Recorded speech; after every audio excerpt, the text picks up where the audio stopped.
Continuamos con la siguiente sección, que es una continuación de la parte anterior. De hecho, eh, bueno, voy a poner que sería la imagen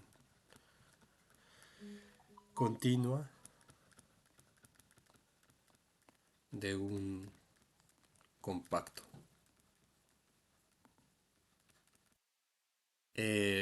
Es una continuación de la parte anterior, solamente que, al igual que hace el Sagan, me parece que era mejor verlo en secciones separadas y las que siguen será como algo similar. Primero vamos a ver lo que es un conjunto conexo, que son cosas que se van a utilizar para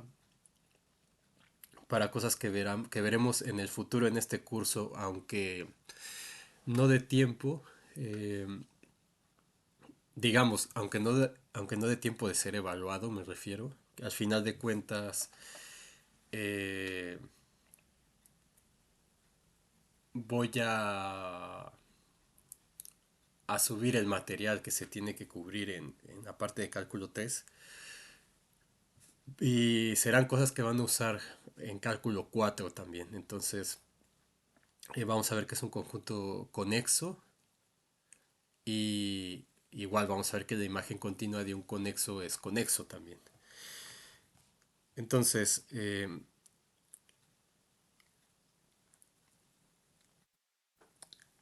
este resultado se vio cuando ven, es que depende también qué curso de cálculo hayan llevado, pero me parece en los cursos tradicionales de la facultad que se basan en el Spivak, por ejemplo, hay una sección que le llama los tres teoremas fuertes de continuidad. Entonces, eh, que básicamente es eso, es uno de esos teoremas que vamos a ver aquí, en particular eso de que una función definida en un compacto alcanza su máximo y su mínimo. Entonces justamente es esa parte. Ahora nosotros en cálculo uno y ustedes también se llevaron con algún curso distinto a llevar el Spivak. Discutieron todo este tipo de cosas. Entonces, y si no, pueden revisar el Sagan. Entonces, en la primera parte donde ve continuidad de funciones de R en R, ahí habla de estas cosas también. Entonces, lo que estamos haciendo no es más que la generalización, que es de manera directa en este caso. Después vamos a ver que hay casos en donde no es así. Y de hecho hemos visto alguno que otro teorema donde no solamente basta con poner raya de vector o en nuestro caso cambiar R por Rn o cambiar valor absoluto por norma. Entonces hay ocasiones donde uno se puede borrar otra vez, donde eso no va a ser suficiente. Pero en este caso sí, entonces pueden revisar la parte de cálculo uno si no lo vieron, para que puedan entender mejor esta generalización ya al espacio Rn. Entonces, eh, la demostración que yo voy a dar aquí se puede, o sea, la que yo voy a dar aquí se va a basar en el teorema 4.4.2, ¿se acuerdan? Ese que decía que f era continua en un subconjunto de Rn sí, solo si para todo abierto de Rm existía un abierto en Rn, tal que la imagen directa del abierto en Rm, la imagen inversa, perdón, del abierto en Rn era igual al abierto en Rn intersección con el dominio de la función. Entonces voy a utilizar ese teorema, pero no es necesario. La demostración de cálculo uno, la que tiene Sagan en la parte de funciones de R en R, se puede utilizar para demostrar este teorema también. Entonces, teorema sería el primero 47.1. Vamos a decir si K es un subconjunto de Rn, es compacto, y si f es una función que va de Rn en Rm definida en ese compacto es continua en el compacto K, entonces la imagen directa de ese compacto es compacto. Entonces, esta sección es para demostrar este teorema básicamente y alguna cosita más. Entonces, lo que tenemos que demostrar es que F estrella abajo es compacto. Entonces, esto se puede demostrar utilizando el teorema de Heine-Borel, es decir, demostrar que la imagen directa de K es un conjunto cerrado y que la imagen directa de K es un conjunto acotado. Pero es más simple si lo hacemos con la definición de compacidad. Entonces, que para toda cubierta abierta existe una subcubierta finita de esa cubierta abierta del conjunto F estrella abajo de K. Entonces, es decir, por demostrar para toda que toda cubierta abierta, voy a ponerlo así, voy a ponerlo en palabras. Entonces, por demostrar que toda cubierta abierta de F estrella de K tiene una subcubierta finita.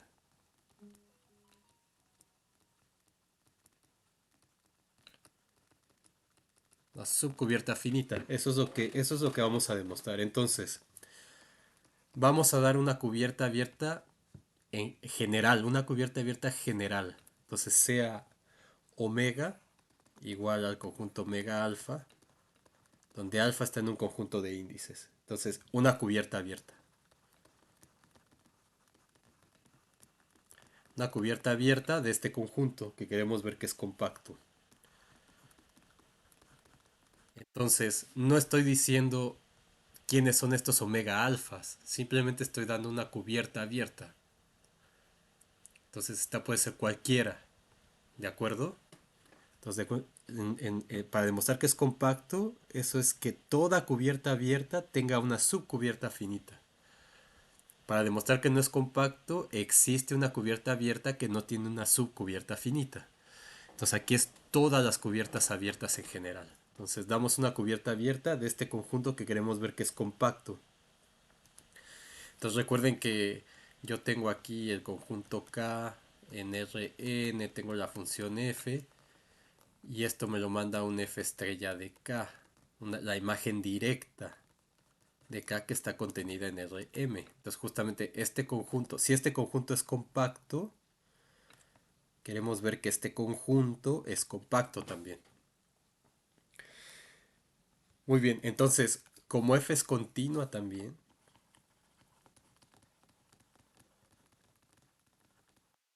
en K, eso implica por el teorema 4.2, el que vimos al final de esa sección, que estos son fáciles de recordar porque no fueron muchos, lo voy a poner aquí. Entonces, lo que dice es que f es continua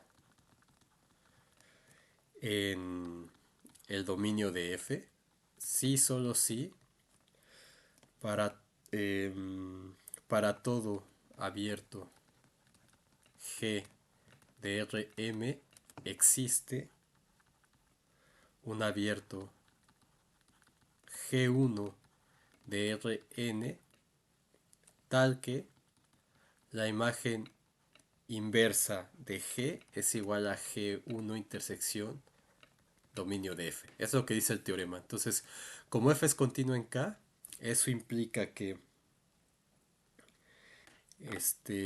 para o sea, para todo abierto de Rm, entonces voy a ponerlo así. Entonces, por ese teorema, bueno, ya puse el entonces. Entonces, por ese teorema, para todo abierto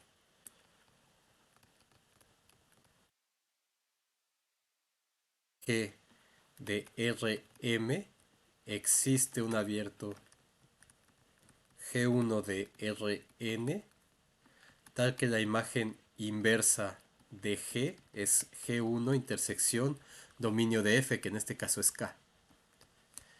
¿De acuerdo? Entonces, en particular, omega alfa para todo alfa en lambda es un abierto de Rm, porque estamos tomando esa como una cubierta abierta, es una cubierta abierta. Entonces, los elementos de esa cubierta abierta, los omega alfa, son abiertos. Y entonces, en particular, como esos son abiertos, se cumple este teorema. Entonces, para cada uno de estos, existe un G alfa, subconjunto de Rn abierto, tal que la imagen directa de omega, la imagen inversa de omega alfa es igual a G alfa intersección con K, y eso es para toda alfa que pertenece a lambda. Entonces, si tengo un punto X que pertenece a K, eso implica que f de X pertenece a la imagen directa de K. ¿De acuerdo? Entonces, esto lo que significa es que ese f de X pertenece a omega alfa, porque es una cubierta abierta de f estrella de K, para alguna alfa. Alfa en lambda, pues omega es una cubierta abierta de f estrella K. Entonces, ¿qué significa? O sea, aquí voy a ponerlo aquí por si no entienden esto, que f estrella de K está cubierto por la unión desde alfa que pertenece a lambda de omega alfa. Entonces, si f de x pertenece aquí, entonces f de x pertenece aquí, eso implica que f de x pertenece a esta unión. Entonces, si pertenece a esta unión, eso significa que f de x pertenece a omega alfa, eh, para cualquier alfa. Entonces vamos a tomar en particular una, porque está en la unión. Entonces, si está en la unión, perdón, está en la unión, lo siento, lo siento. Eso es para la intersección. Entonces, f de x está en la unión. Entonces, eso significa que esa f de x está en alguno de estos, al menos. En algún omega alfa para algún alfa en lambda. ¿De acuerdo? Entonces, aquí está. Pues es una cubierta abierta de FM, que es lo que está aquí. Entonces, en sus notas pueden irlo escribiendo. En vez de esto ponen esto. Acá donde pusimos que era cubierta abierta, es decir, pasa esto. Ya no lo escribo porque ya lo vimos. Entonces a veces se hace como más denso una demostración de estar escribiendo todas estas cosas, pero bueno, a veces es bueno también saber, porque pueden decir, bueno, ¿y este f de x por qué está aquí? Bueno, pues es porque tenemos esto, es una cubierta abierta. Entonces, por lo tanto, X pertenece a G alfa, ¿de acuerdo? Porque G alfa es los abiertos de Rn tal que cumplen con esto. Entonces, X pertenece a G alfa, y eso sí, eso implica que G igual al conjunto de G alfas para alfa que pertenece a lambda es una cubierta abierta de K. ¿Sí? Entonces, ¿por qué estamos construyendo una cubierta abierta de K con la cubierta abierta de la imagen directa? Porque tenemos que usar el hecho de que K es compacto. Entonces, estamos dando una cubierta abierta de K con todo esto que hemos hecho hasta aquí, automáticamente. Y entonces, o sea, esto quiere decir que K es un subconjunto de la unión de alfa que pertenece a lambda de los G alfas. Y como K es compacto, entonces existe una subcubierta finita, G', como G alfa, este 1 hasta G alfa L, vamos a decir, que cubre acá. Bueno, una subcubierta finita de K simplemente. Entonces tenemos un número finito de conjuntos abiertos que cubren a todo K porque K es compacto. Entonces, por lo tanto, para toda f de x que pertenece a la imagen directa de f a la imagen directa de K. Entonces X pertenece a G de alfa J para alguna J en el intervalo, bueno, para J en el conjunto 1 hasta L, o sea, para alguna J dentro de estos índices. Y entonces, ¿qué significa esto? Que f de x pertenece a omega alfa j. Y entonces, por lo tanto, que tenemos que f de x pertenece a alfa j, es decir, que omega prima igual a omega alfa 1 hasta omega alfa L es una subcubierta finita de la imagen directa de K. Y eso es porque como f de x pertenece aquí, eso significa, si lo traducimos a subconjuntos, que la imagen directa de K está cubierta por la unión desde j igual a 1 hasta L de omega alfa j. Eso es lo que hemos demostrado con todo lo anterior aquí. Entonces es una subcubierta finita de K. Y entonces por lo tanto, eso me dice que hemos dado una cubierta abierta general de F estrella K, y esa cubierta le hemos encontrado una subcubierta finita, entonces por lo tanto F estrella de K es compacto. Y tenemos nuestro teorema demostrado. Muy bien, ahora de esto vamos a ver un teorema más, pero solamente, o sea, o sea, nosotros sabemos que el espacio Rm para m mayor que 1 no es un conjunto ordenado.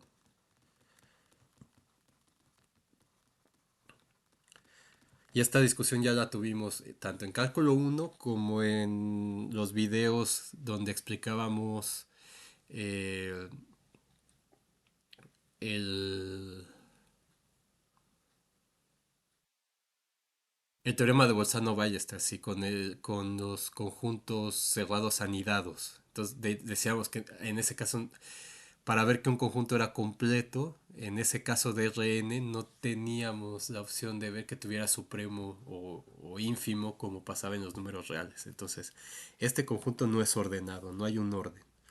De hecho, bueno, no han llevado variable compleja. Cuando lleven eso, que es un cálculo, un cálculo de funciones de funciones en R2 especial, ahí van a demostrar de nueva cuenta que, por ejemplo, los complejos no es un conjunto ordenado. Y de hecho lo hicieron en álgebra superior seguramente. Pero bueno, no es un conjunto ordenado. Entonces, no tiene sentido hablar de máximo o mínimo.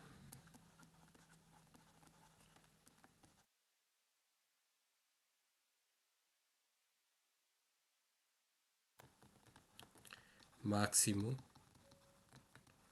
o mínimo, ni de supremo e ínfimo. ¿Cierto? No tiene sentido hablar de eso. Pero, si f es una función real de variable vectorial, es decir, una función que va de Rn en los reales, aquí le pongo E, pero en los reales, entonces los valores de la función son números reales aquí, y entonces ahí sí puedo hablar de máximos y mínimos. Entonces, sí tiene sentido hablar de esos conceptos. ¿De acuerdo? Entonces aquí viene una generalización de uno de esos teoremas fuertes que vieron en cálculo 1. Entonces teorema 2, si f es una función que va de Rn en R con K compacto, Entonces, f alcanza su máximo y su mínimo en el conjunto K. Eso es muy importante. Alcanza el máximo y mínimo en K. Entonces, ¿qué significa eso? Es decir, que existen números xm y xm chiquita, tales que f de xm es mayor o igual que f de x y f de xm es menor o igual que f de x para toda x que pertenece a K. Entonces vamos a demostrar esto y evidentemente vamos a usar un teorema de cálculo 1. Entonces el teorema que vamos a usar es teorema de cálculo 1. Ese teorema nos decía que si f estaba definida en un compacto de R en R, K compacto, entonces f alcanza su máximo. Ah, bueno, ese teorema sí, pero ese no lo podemos usar aquí. Ya lo borré. No, el que vamos a usar es este. Teorema, el otro, el que tiene que ver con supremos, de cálculo 1. Entonces, ese teorema lo que decía era que si K es un subconjunto de R, es compacto, entonces eso lo que significa es que el supremo, este es el importante, que el supremo y el ínfimo de K están en K. Están en K. Y ya de ahí como un corolario de eso se tenía el teorema que decía que si f está definida en un compacto, entonces alcanza, y es continua, entonces f alcanza su máximo y su mínimo.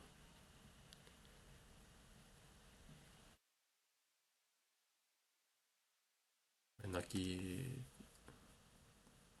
es continua. Ay, aquí se me olvidó. Es continua.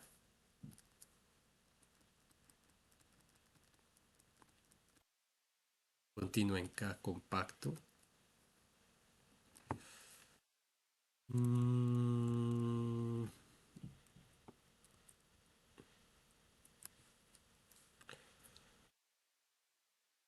Se me trabó la función aquí. Es continua en K compacto. Entonces alcanza su máximo y su mínimo. Y tenemos este teorema de cálculo 1 que si K es compacto, entonces supremo e ínfimo de K están en K. Y eso nos llevaba a demostrar que si tenemos una función continua en un compacto, entonces la función alcanza su máximo y su mínimo. Entonces, demostración por el teorema, entonces sea f continuo en K compacto. Entonces, por el teorema anterior, la imagen directa de K es compacto también, que es subconjunto de R en este caso, es compacto. Y entonces por el teorema azul, este que tenemos aquí, si K es compacto, en este caso f estrella de K es compacto, entonces el supremo de f estrella de K y el ínfimo de f estrella de K pertenecen a K. Perdón, en este caso, a ver, déjenlo pongo abajito, ahí me equivoqué, es a f estrella que es el conjunto, no es K. Entonces, este es el conjunto. Entonces, por el teorema de aquí, este conjunto que es f estrella de K es subconjunto de R, entonces el supremo de f estrella abajo de K pertenece a f estrella de K y el ínfimo de f estrella de K pertenece a f estrella de K.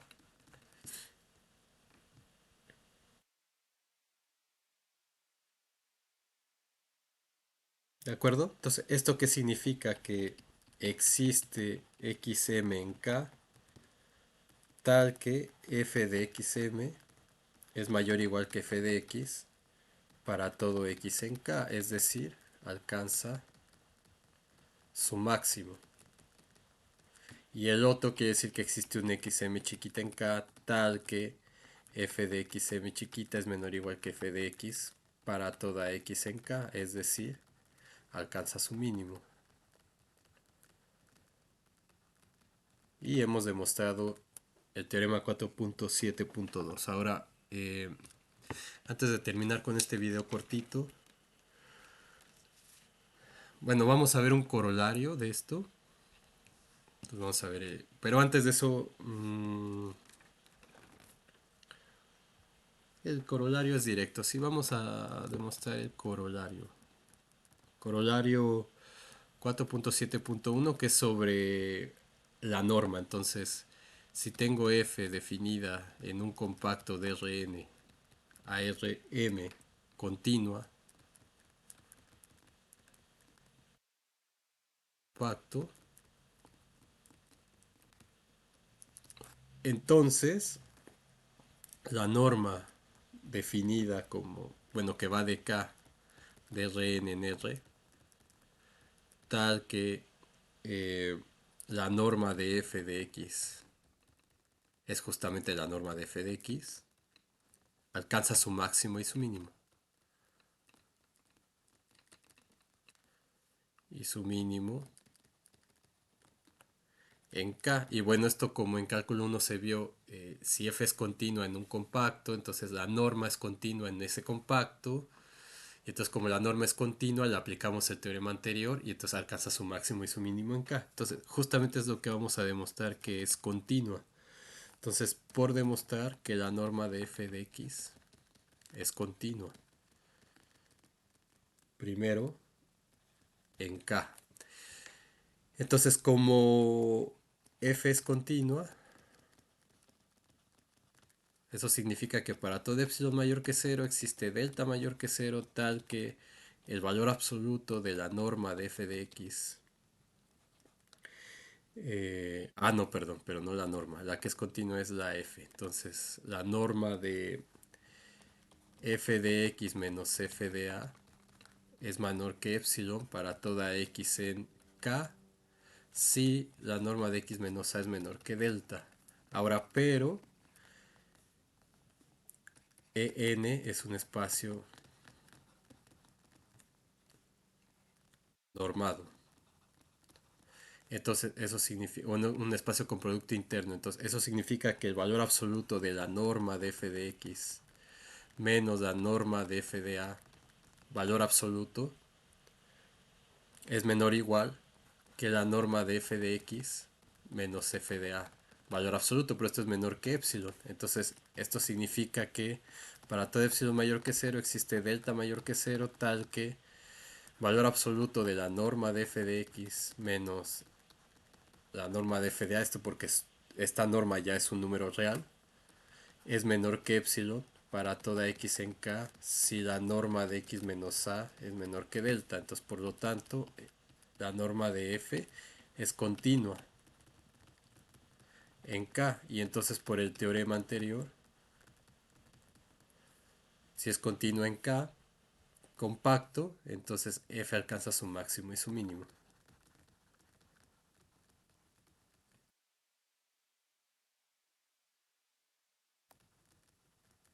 en k. Ya no me acuerdo si esto se los dejé de tarea o no, pero bueno, ahí lo tienen.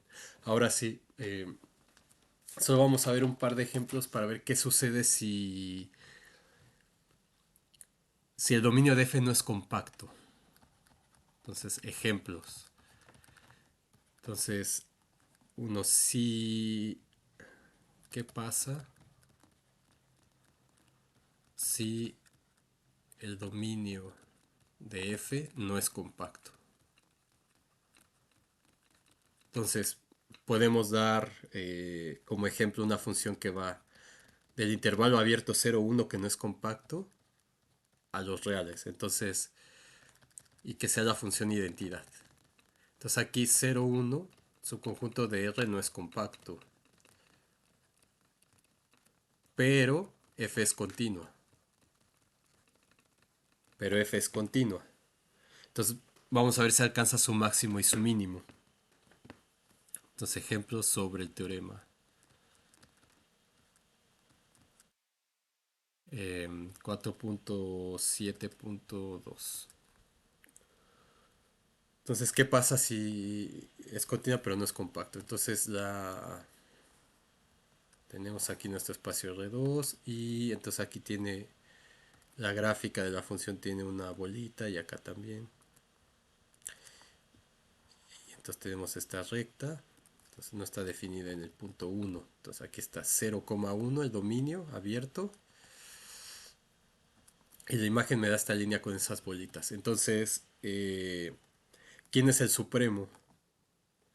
Entonces, el supremo de f de x, tal que x pertenece a 0,1, al intervalo 0,1, el intervalo de la función, el supremo es, pues justamente 1 también. Entonces, es 1. ¿Y quién es el ínfimo? El ínfimo de la misma función, de la función f de x para x es entre 0 y 1, pues es 0. Entonces, pero f de x no es 0 nunca y tampoco es 1. Es decir, 0 y 1 no pertenecen a la imagen directa del conjunto 0, 1. Es decir, f no alcanza su máximo y su mínimo en K.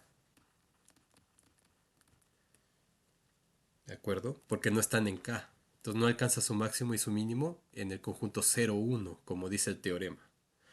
Ahora, ya para terminar, eh, si K es compacto y F no es continua. Entonces, en ese caso también, si tenemos una función f definida como del intervalo menos 1 a 1 a los reales y la definimos por pedazos, es decir, vamos a cómo era esto, era la parábola y aquí no tenemos nada. Y aquí vale menos 1 justamente y en menos 1 vale 0 y en 1 vale 0. Entonces es esta parabolita así.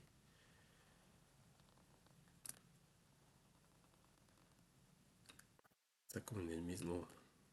Entonces la función sería vale 0 cuando x vale menos 1 y 1.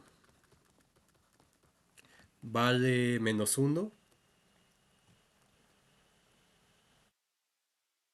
Bueno, y luego sería vale x cuadrada para x en el intervalo menos 1 a 0 abierto y de 0 a 1 abierto también. Y vale menos 1 si x es igual a 0.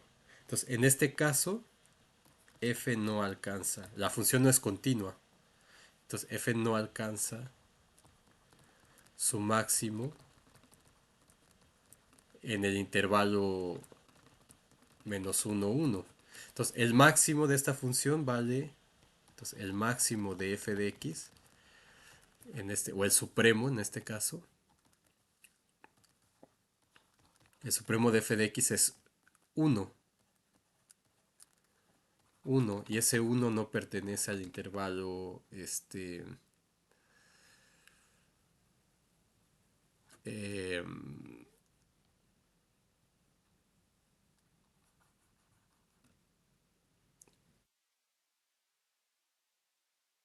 al intervalo 0,1 unión menos 1 que sería la imagen, o sea que sería f estrella de menos 1, 1. Entonces no pertenece, entonces no alcanza, aunque sí alcanza su mínimo. Entonces el mínimo de f de x es justamente menos 1 y menos 1 sí pertenece al intervalo f estrella menos 1,2 que es justamente el punto menos 1. Entonces, en general, si no es compacto no se cumple en general y si no es continua no se cumple en general. Bueno, y si los dos no son, evidentemente no se va a cumplir en general. Entonces, este teorema es esencial tener que este conjunto es compacto y que la función es continua también. Entonces, en el siguiente video vamos a empezar a ver los conjuntos conexos un poco.